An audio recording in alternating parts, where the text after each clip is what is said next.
Hello అండి అందరికీ. ఈరోజు వ్లాగ్ వచ్చేసి కార్తీక పౌర్ణమి రోజు ఈవినింగ్ వ్లాగ్. మేమైతే మాకు దగ్గరలో ఉన్న రామాలయం అయితే వెళ్ళాము. అక్కడే శివాలయం కూడా ఉండిద్ది. మార్నింగే ఇంట్లో అయితే తులసమ్మ వారి దగ్గర దీపం వెలిగించుకున్నాను. ఇంకా ఎవ్రీ ఇయర్ అయితే ఈవినింగ్ టైంలో దీపం వెలిగిస్తాను శివాలయంలో. ఫస్ట్ అయితే ప్రదక్షిణలు చేసుకొని ఇంకా దీపం అయితే వెలిగించుకొని ఆ తర్వాత దర్శనానికి అయితే లోపలికి వెళ్ళాము. ఈసారి అయితే నాతో పాటుగా మా పాప కూడా వెలిగిస్తానని చెప్పి వెలిగించింది. మాసాన్ని దేవ దీపావళి కూడా అని అంటారు. కార్తీక మాసంలో శివాలయంలో దీపాలు వెలిగించుకుంటారు కదా. కార్తీక పౌర్ణమి అనేది ఆ శివయ్యకి ఇంకా విష్ణుమూర్తికి చాలా ఇష్టమైన రోజులని చెప్తారు. అందుకని కార్తీక పౌర్ణమి రోజు దీపం వెలిగిస్తే తెలియని ఏమైనా తప్పులు కానీ పాపాలు ఏదైనా పొరపాటున చేసి ఉంటే పోతాయని చెప్పేసి అలా వెలిగిస్తూ ఉంటారంట.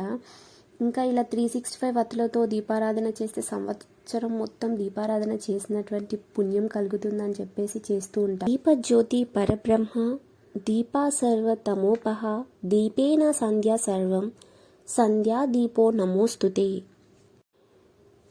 ఇంకా ఈ మాసంలో ఆకాశ దీపాలను కూడా టెంపుల్స్లో ఈవినింగ్ టైమ్స్లో వెలిగిస్తూ ఉంటారు కదా ధ్వజస్తంభానికి. శుద్ధ పాడ్యమి నుండి పితృదేవతలంతా తమ తమ లోకానికి ఆకాశ మార్గంలో వెళ్తూ ఉంటారనేసి వాళ్ళకి కోసం కనిపించడం కోసమని ఆ దీపాలు అనేది వెలిగిస్తూ ఉంటారు.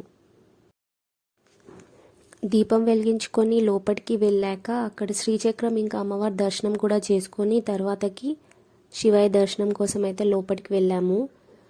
అక్కడ కూడా ప్రదక్షిణలు చేసుకొని శివయ్య చుట్టూ తర్వాతకి వాటర్తో అయితే అభిషేకం చేసుకున్నాము.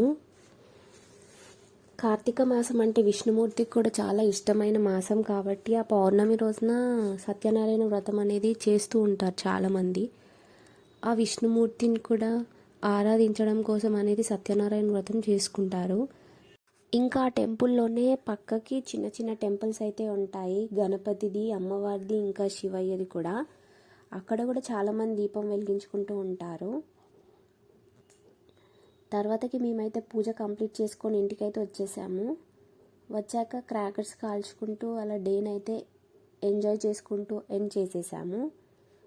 That's it for today guys. Bye bye.